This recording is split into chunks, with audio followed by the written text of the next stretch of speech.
This is CBN NewsWatch. It is Wednesday, November 4th, 2020. Thank you so much for joining us on this Wednesday following Election Day. I'm Ephraim Graham. Undetermined is the best way to describe the election results, and we are unlikely to know the winner of the presidential election for at least another day. But most of the in-person ballots have now been counted, but states are now counting the mail-in ballots. And so far, both President Trump and Joe Biden have a pathway to victory. Gary Lane is on the story. 5 states hold the key to victory for the president and Joe Biden. All eyes are on Georgia, North Carolina, Wisconsin, Pennsylvania, and Michigan. So far, the early tallies show the president holding the lead in all 5, but mail-in ballots could narrow his lead. President Trump won the big states of Florida, Ohio, and Texas, but Joe Biden surprised the president by winning the states of Arizona and Minnesota. We believe we're on track to win this election.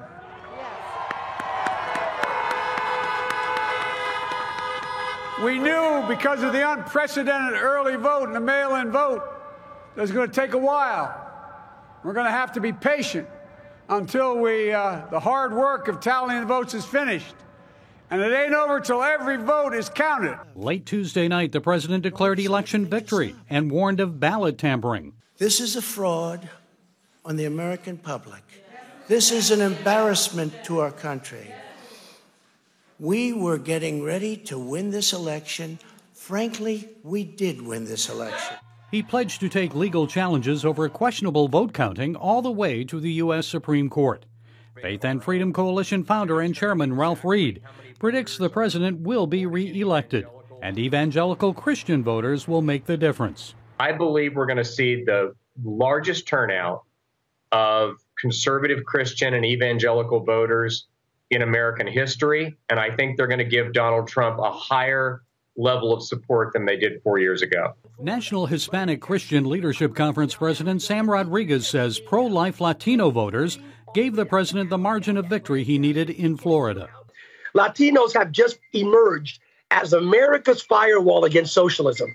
Latinos just said no to socialism. Meanwhile, initial vote tallies for the U.S. Senate show Republicans maintaining their majority. As for the House of Representatives, so far Republicans have picked up 4 seats, including Florida District 27. Baseball legend Yogi Berra said it ain't over until it's over. That's so true this election year, as many congressional races and the presidential race are yet to be determined because of the millions of ballots cast by mail.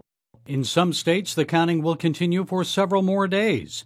In North Carolina, counting won't officially end until November 12th, and legal challenges over ballot counting mean some final results may remain unknown, possibly for weeks. Gary Lane, CBN News.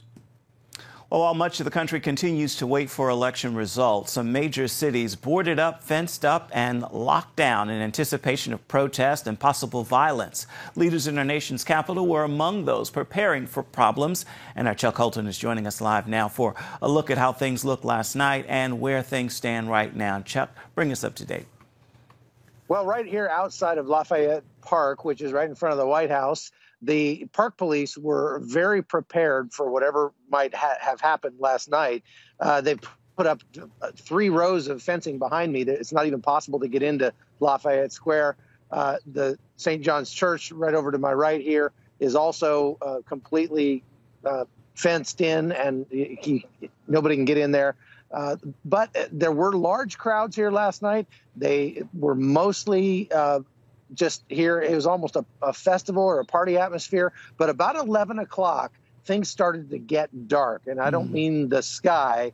I mean the groups of Black Lives Matter, Antifa, and what they call the Black Bloc came down. And there were some skirmishes. As a matter of fact, the woman who is known for having poured black paint on the Black Lives Matter sign in New York was here, and she was stabbed about 4 hours ago, right before sunup. Wow. Any arrest in all of the that unfolded? There were some skirmishes between the police and protesters, not that many, and those that I witnessed happened earlier in the night. It was kind of interesting because things started to get pretty threatening about 11 o'clock. Like I say, there were those large groups of Antifa that showed up, and then all of a sudden they just left. And what you're seeing on social media from them is that they have lots of direct action planned for today and later on this week, going into the weekend. And they say that they're going to stay down here and keep the pressure on. This refusefascism.org has these signs out, stop Trump from stealing the election. That's obviously their fear. And so they're calling for people to take to the streets and not just protest, but actually get violent. And that's why the businesses down here have all boarded up for blocks and blocks all around the White House. Wow. So this seems like this could be just the beginning, and we're going to see more protests continue in the days ahead. I would say so. I think you can take that one to the bank. All right. Chuck Holton, live in Washington for us. Thank you so much. We appreciate your update. Want to continue our election 2020 coverage with a look at the economic impact. Dan Celia is president and CEO of Financial Issues Ministries, and he joins us now. So we are still waiting for election results. Will the uncertainty have an impact on the economy? It will, Efren. It's going to have an impact on the economy, on markets anyway. I don't want to say the economy, but definitely on the markets. The economy is strong. It's going to stay strong. This short term, there's not going to be a short-term impact on that, but certainly on the markets already we're starting to see some inflows, money coming in to Treasury bills. Now, what that means, Efren, for all of your viewers, it is a bit of a flight to safety. It means that investors are a little concerned, a little nervous, not necessarily about who might win, more about the uncertainty and how long it's going to take to pick a winner. And so markets are a little bit rattled. We're not going to see a whole lot from an economic perspective. We are looking at $1 billion that was spent by Democrats to win the Senate, to win this election, all for nothing. They lost the Senate. I mean, just $200,000 alone just in North Carolina and Florida from private Democrats, Bloomberg and others. Just amazing, the impact of dollars flowing in, having no impact on what they tried to achieve. So that's good for the American people. But the economy is not going to be impacted on the short term. Of course, depending on the outcome of this election, then we can expect real impact on the economy, one positive, one not so positive. So we'll see how that shakes out. Speaking of that, what do you think would happen if there is a presidential reelection for Donald Trump? Well, I think if there's a reelection of President Trump, it's going to be very, very good for the economy. I know it's hard to believe coming off one of the greatest economies we've ever had, but it's going to get better. It's going to get stronger. We're going to see more government spending, unfortunately, but with things that are needed like infrastructure projects and other things. And that's going to have a real positive impact on the economy. What do you think the result will be if there is a Biden win? I think it's going to bring in what markets hate the most, and that is uncertainty. He is going to raise the capital gains tax. He's going to raise income tax. All of that's going to have a very, very negative impact on the economy and business sentiment. And it's going to be a long-term, short-term, immediate negative reaction and a long-term impact on the economy in a very negative way. So two very different situations based on who gets this win. As we wait for the results, some may be wondering, should I do anything to my financial situation to make changes right now? What are your thoughts?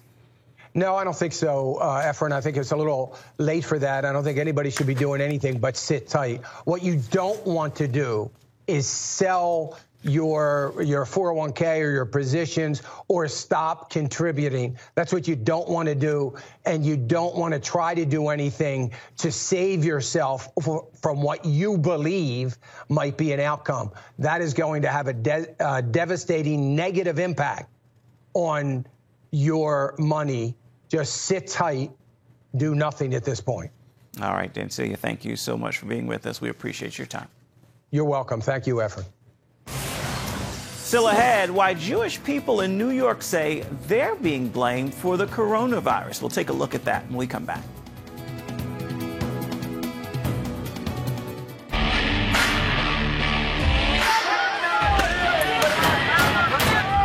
Having sex before you marry is a bad idea. Don't tell me there's no such thing as gun violence. That just depends on your definition of when life begins. Watch Dan and Dale tackle trending topics that test your faith on the next Faith Wire, Monday night at 9:30. The Global Lane takes you around the world, providing facts over fiction. What might rising trade and geopolitical tensions mean for you on the home front? With over 45 years of experience, award-winning journalist Gary Lane brings you the truth from a global angle. What about the issue of immigration? World news analysis you won't see anywhere else. And it's all right here on the Global Lane. Watch The Global Lane, Thursday night at 9:30.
Members of one New York community say they're being blamed for spreading the coronavirus, and they say their schools, houses of worship, and businesses are being closed by order of Governor Andrew Cuomo. So why are these Jewish neighborhoods being singled out and shut down? That is the question being raised. Caitlin Burke brings us the story.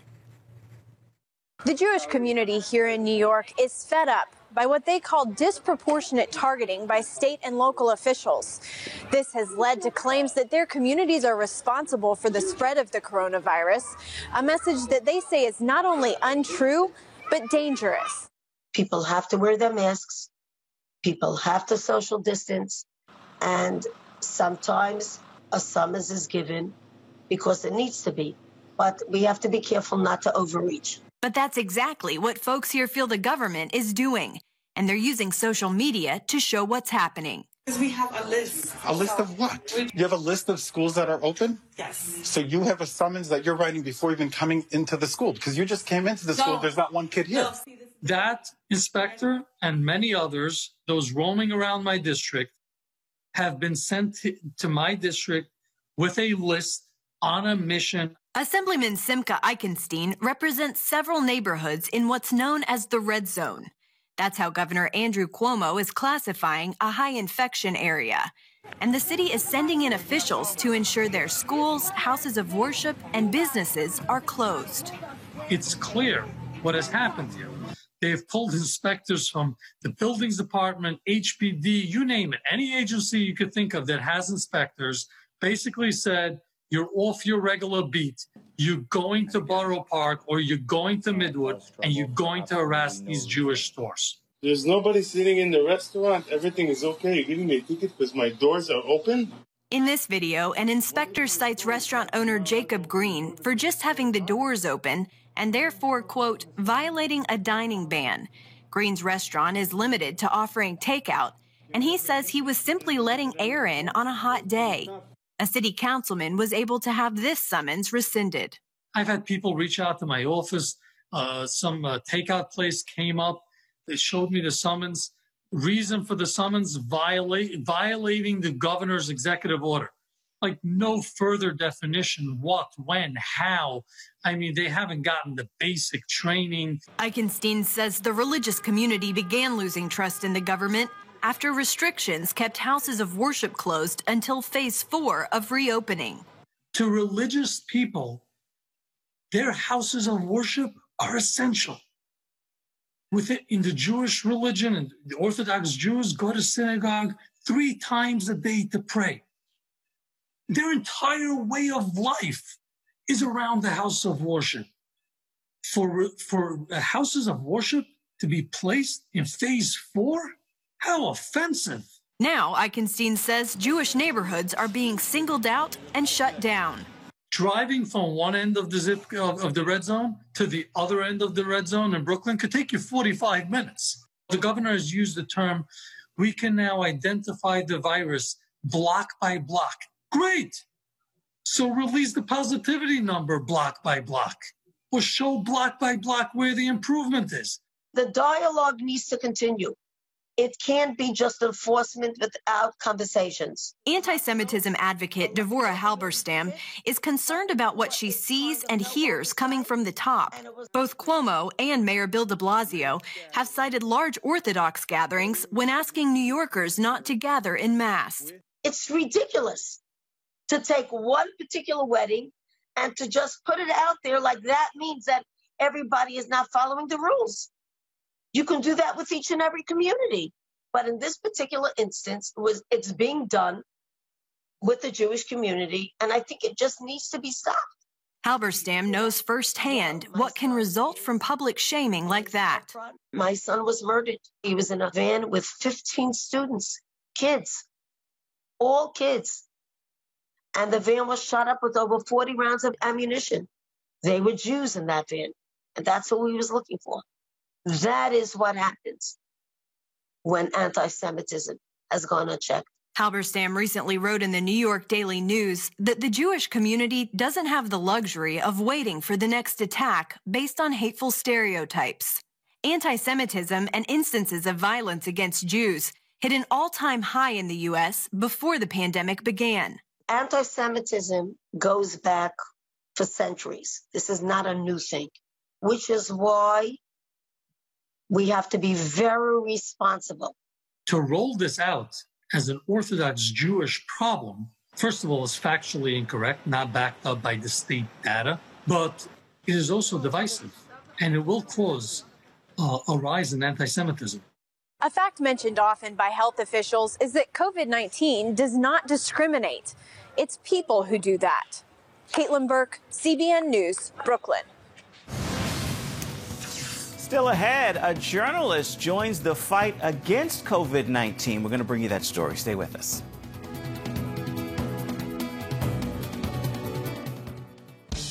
Introducing the CBN Bible from CBN.com. Now, an easier way to study the Bible and grow in your faith. Highlight your favorite verse. Read separate versions at a glance. Click and read a commentary. Or cross-reference your favorite verse using the Strong's Concordance.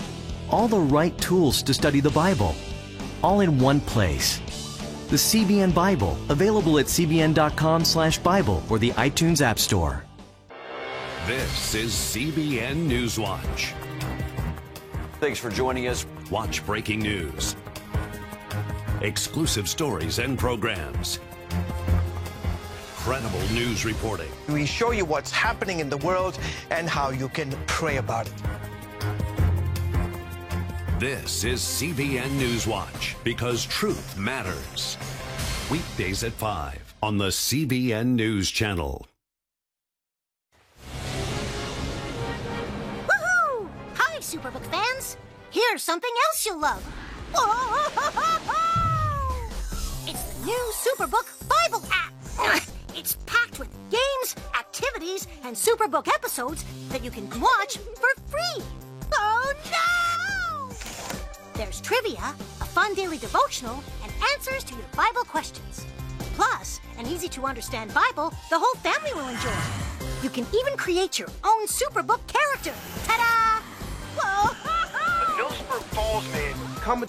Sorry, pardon me. Sorry, excuse me. Ouch! Are you getting this? Earn super points to win daily prizes, too. And so much more! Time to get back to my adventures. See you soon! It's the new Superbook Bible app. Free downloads on iTunes, Google Play, and Amazon. On October 1st, 1961, history was made when a tiny station began transmitting the first signals of the Christian Broadcasting Network. CBN, the Christian Broadcasting Network. And now, a new era has begun with the all-new CBN News Channel. Just moments ago, the Iron Dome intercepted an incoming rocket right on the Gaza border. Administering in this area, spiritual warfare is definitely involved. A 24/7 news network, bringing you the news you want from a source you can trust. In Kenya, 40% of the medical services are actually provided by these Christian hospitals. Let's talk about the economy. Believers here are joining together to win people to Jesus Christ. All your favorite shows now in one place, all day, every day. The CBN News Channel. Download the app or visit cbnnewschannel.com. CBN News. Journalist Dawn Baker has gone from writing the headlines to being in the headlines. She's the first volunteer to participate in Phase 3 of a COVID vaccine trial. She shares with our Eric Phillips what prompted her to roll up her sleeve and why she is getting pushback for doing it.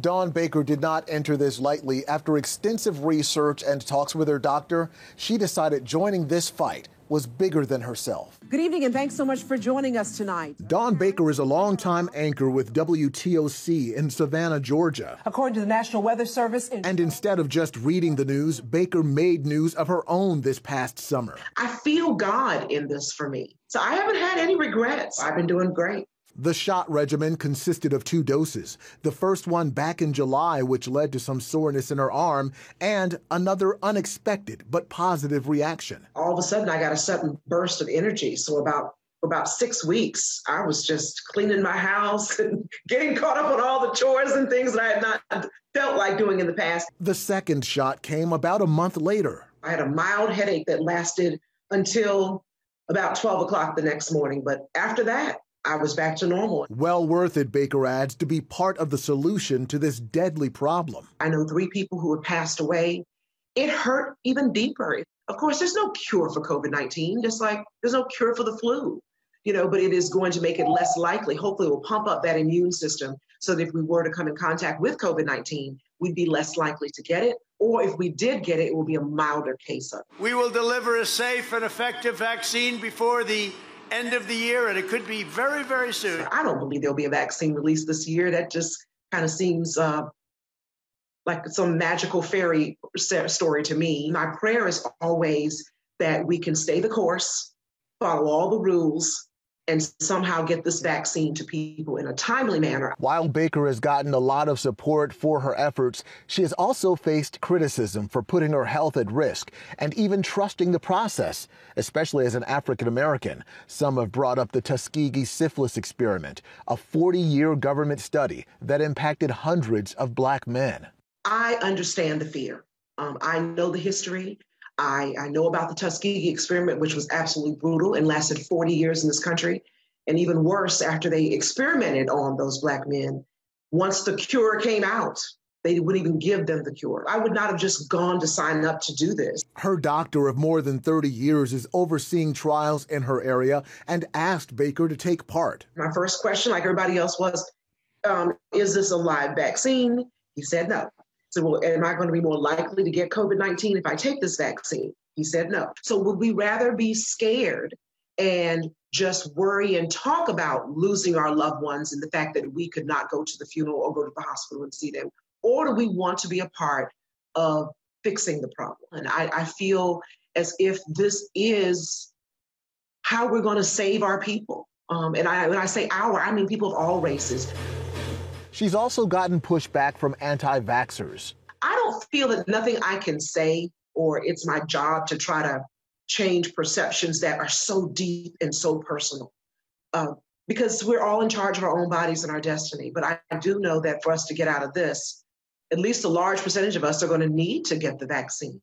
Because even with the vaccine, if we get a handful of us taking the vaccine and the rest of the world isn't, we're still going to be stuck in these masks in order to be safe. Pointing out that African Americans are among those highest at risk, Baker says the trust in her doctor, paired with a divine conviction, prompted her to roll up her sleeve. This girl is on a mission to try to save lives. I really am just honestly praying for the whole world. I should point out that Baker does not know whether she received the vaccine or a placebo.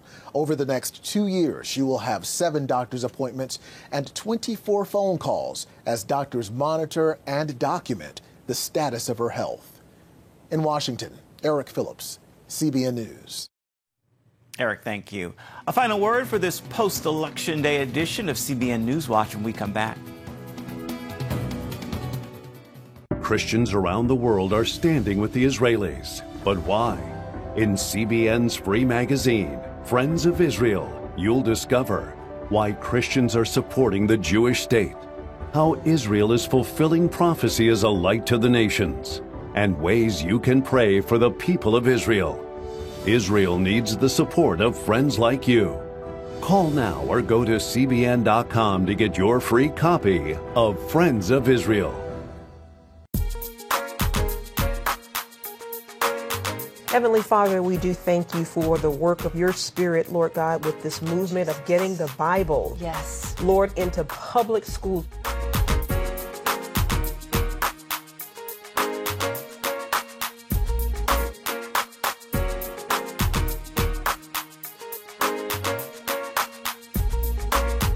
Watch The Prayer Link, Tuesday nights at 6:30. Hey, if you're tired and exhausted all day, you can't think clearly, and you really just need a cup or even a pot of coffee to get through your day, then join me, Dr. Josh Axe, for this new series where I'm going to teach you how to transform your diet and use essential oils and supplements to get a better night's sleep. Protect your sleep and live your best life with innovative information from 5 leading sleep experts. If you're not a great sleeper, you can do things to make yourself a great sleeper. If you're already a pretty good sleeper, you can enhance your sleep and be even better. Discover a sleep-enhancing bedtime routine, how to put insomnia to rest, learn how to relieve pain that disturbs sleep, and much more in Protect Your Sleep. Everything you do better with a good night's sleep. Wake up to your best life. Call 1-800-700-7000 to get your free DVD or booklet of Protect Your Sleep today. Don't miss out on this brand new series. It is time for your Wednesday word, and today's word is simple: God. Know this: God was God before Election Day, on Election Day, and after Election Day. No vote can change that. He is still God, and He is still good. Be sure to make this a wonderful Wednesday, and I encourage you to do that on purpose. Well, that will do it for this edition of CBN NewsWatch. Thank you so much for watching. I want to remind you, you can always find more of our programs on the CBN News Channel. In fact, you can find them there anytime. You can also find them online at cbnnews.com. We would love to know what you think about the stories you've seen here today. You can do that by emailing us at the address right there at the bottom of your screen. It's newswatch@cbn.com. And of course, you can always reach out and touch us on Facebook, Twitter, and Instagram. We would love to hear from you. Again, make this a wonderful Wednesday. We'll see you right back here tomorrow. Goodbye, everybody. God bless.